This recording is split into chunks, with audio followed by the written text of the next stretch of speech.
Hi mates, welcome back to the channel. Hope everyone's doing well. Little river update. In a word, muddy. All the rain that's hit down is coming down from New York, Pennsylvania, and parts up north. Kind of just coming down the upper Potomac, the Monocacy as well.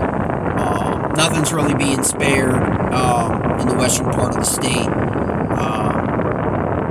I imagine from hearing reports of New River also getting completely all muddied up with all this rain. I guess that's a different kind of flow pattern from where that goes. But here it's getting, it is what it is. Rising water levels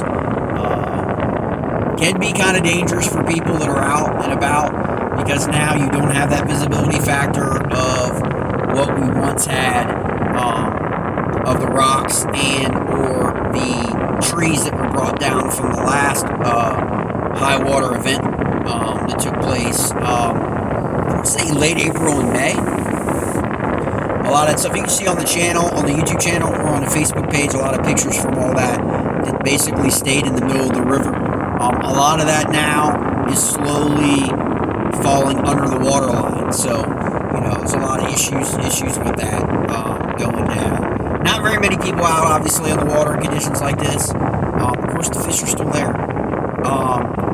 But these are the kind of events, at least on the upper Potomac, that will displace fish. And depending on, the science behind it all, depending on, you got the angler side, you got the scientist and biologist side. I mean, these smallies, they'll move 10, 12 miles. Like, they've got no problem moving. They got all the energy in the world. They will move 10, 12 miles in a stage or in a system if they have to. And a lot of times it's in search of forage, or it's in search of water that they want. It's in search of, cooler water. It's in search of structure, all of that stuff. So you have to factor that into what is going down on the Potomac right now. So you're also, September, this is kind of the time everybody gets back to school. I did a video yesterday when I was out scouting the river. I mean, 3 locks were virtually empty on the Piedmont section of the upper Potomac. I heard that there was 2 cars at Edwards Ferry yesterday. Nobody at Landers above Point of Rocks. Point of Rocks is less than 1.5 feet, but now rising a little bit going into this the last few days. I've seen in the areas that I predominantly easy access for me, just based on me from where I live, plus the school, dropping girls off at school and then hitting the water. 15 minutes later, I'm on the water right there at any of those locks. And so I have the ability to be out, on the river, even during the school year, 3-4 times a week, 5 times a week if I want to be. And that's when you learn a lot of stuff about the river. Like, a lot of stuff I learned late July through August, I mapped on the river. So it's no different than the guys who follow the channel that do a lot of reservoir fishing, but a lot of that structure never changes. I mean, docks don't move, you know what I mean? A lot of the structure, the road beds, all of that stuff in your reservoir, trees that were, if they flooded a reservoir, for example, when they created the reservoir or the impoundment, a lot of that stuff doesn't change much, right? But the river's completely different. So it's really good to get in the habit of actually, check those videos out that I show you of 2 sections in the river that have the shell beds, that have where the tires all are, right? I found literally 5-6 areas with anywhere from 8 to 15 tires spread out. Who knows who put them there? They didn't get there naturally because they're in pattern sets. So people put them there over the years, and they become fixtures of the habitat. Bass and catfish, bass will spawn in those tires, around those tires. They become permanent structure of a river system until they get moved. And so it's interesting to always be able to identify all that stuff, find the pools, and then locate structures and rock areas that will create pools once the river gets back to 3, 4, 5 feet, right? And a lot of events. And that's what happens, and you find deeper water. potentially for the fish to get to. This week it's been all for me has been spinner baits, crankbaits, not much of the chatterbait,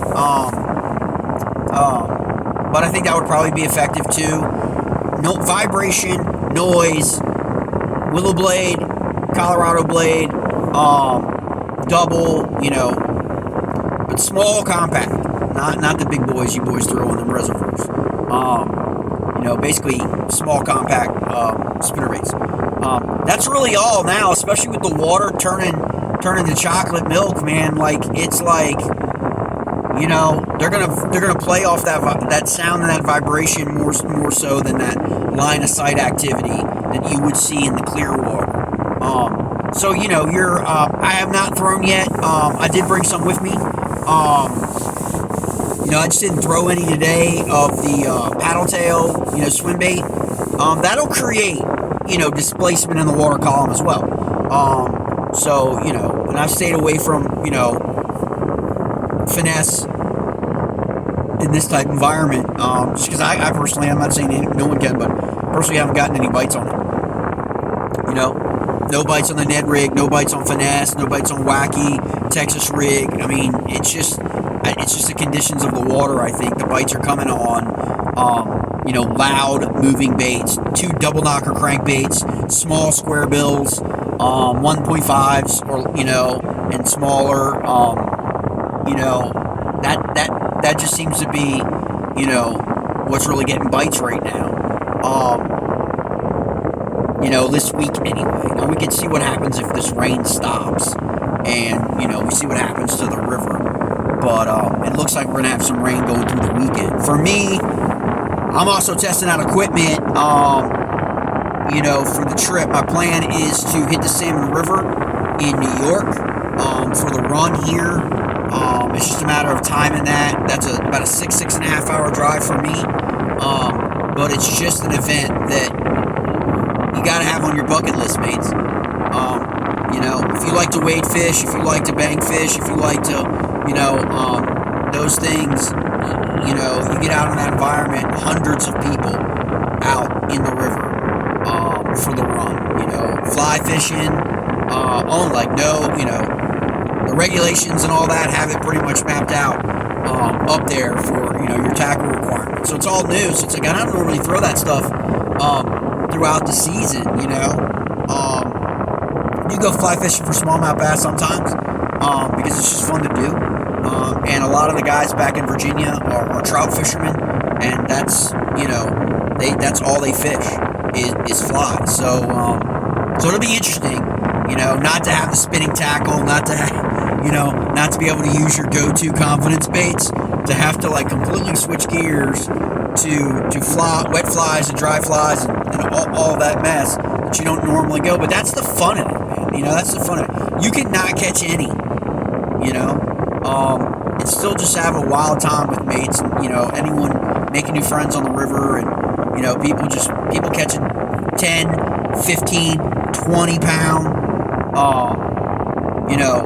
trout, salmon, steelhead, you know what I mean? Coho. I mean, it's the run. So you kind of don't really know what you're going to get into. That's the fun of it too. Browns. I mean, it's just a crazy event. I would suggest, if you got a little bit of time, just go on YouTube and just punch in Salmon River run on the Salmon River in New York, or Salmon River, Pulaski County, or a bunch of videos will come up, and you can just see how awesome that is, and it's a big time run, I know a lot of people think of salmon and they think West Coast, they think all the stuff going on the West Coast, but the Salmon River, is pretty much a national location. People go from all over the country from Labor Day till late October for the salmon run, and trout and everything is going on during the whole thing.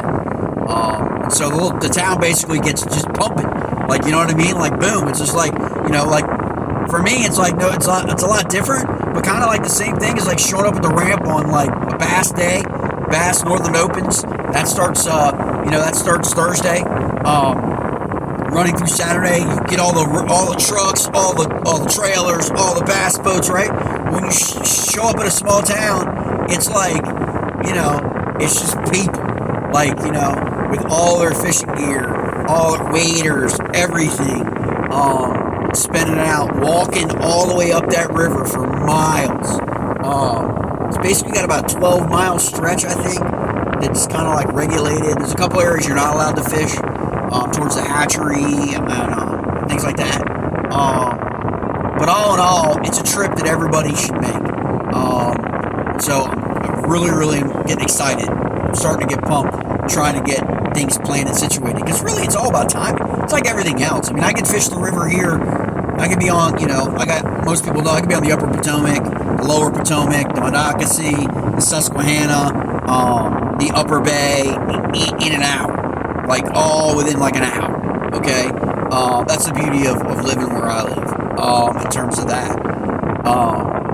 We don't really have something like the Salmon River, right? Like, I mean, there's lots of trout streams, plenty of trout rivers, all that in Virginia and even western, up in the mountains, but nothing really that has that, like, like annual, like, run feel to it.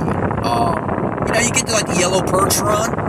Most people are, in Maryland are really familiar with that. And that's a kind of exciting thing. You've got the shad run. It always draws a lot of people. Totally different, diverse groups in the fishing community. People that fish for the shad coming up. People that fish for the yellow perch run. People that fish the salmon run. The trout runs. People that fish for largemouth bass, smallmouth bass, striped rockfish. It's just, the community is just an awesome community to, like, embrace and find your niche. The older I get, to be honest, the more I see myself moving towards trout, salmon runs, wade fishing, as I get older, just because, dealing with the bass boat, dealing with the kayak, dealing with all that stuff. Probably the next 5-10 years, I probably won't want to do that anymore. Other than the jet boat, that's a little different. But when you get out there and you get to take in everything, being on the river, you know what I mean, and being able to walk the river, wade fish, be able to find different species, be able to fish for multi-species, you know what I mean, and use different tackle and all that stuff. It's just something I think that a lot of people ultimately transition to. There are people who will never stop fishing for largemouth bass, obviously, and kudos to them. But I just the more and more I'm on the river, the more and more in search of smallies, the more and more I think about, the more and more I want to go after muskie, go after walleye. I don't think I would have that feeling if I was still fishing bass tournaments on reservoirs, or only fishing lakes, for largemouth bass or ponds. I don't think I'd have that kind of like same, probably same feeling. I don't know. But we'll see what happens. But right now we've got water temperatures falling below that 80-degree level and going to continue to fall with this rising water level situation due to all the rain that we've gotten. And so, that's going to change the whole dynamic of the ecosystem for the smallies. The colder that water gets, and the higher the water gets, they're going to get triggered. It's just a matter of which day it's going to be. The next nice day we get, they can get triggered up and have some killer days. There are guys right now that are getting 19s, 19 and a halves on the river because of this event, because of what happens. As opposed to August where 16 and a halves were the big ones. And then there are reports down on the New River where people are getting 20s. And so these events kind of draw the fish out. So it's like, you want to be safe. But at the same time, a lot of people gravitate to the river on the tail ends of these kind of weather events, because they do bring out the fish a lot of times. And it may not be a quantity day. I know I made yesterday, normally he'll catch 30, 40 smallmouth between 10 and 15 inches on the river. and he was down. I think he said he caught 8 smallmouth, but of the 8, 3 were above 14. So, I mean, this just kind of tells you it's a weird thing. It's just a dynamic that happens on the river. That's just an update that we got. Go on the Facebook page. You can see the NOAA water levels for your gauges. You can find that on the guide page as well. A lot of times, it'll kind of show you the water levels and the projection of where the water level will be by the weekend. For the most part, it's probably going to be another foot higher, I would imagine, before we start to see it level off. And that's where it's at. That's the Upper Potomac right now. Appreciate everybody watching the channel. I got some other videos that are going to drop here in the next few days. And so I hope you guys are continuing to give me your feedback on those, as well as subscribe to the channel.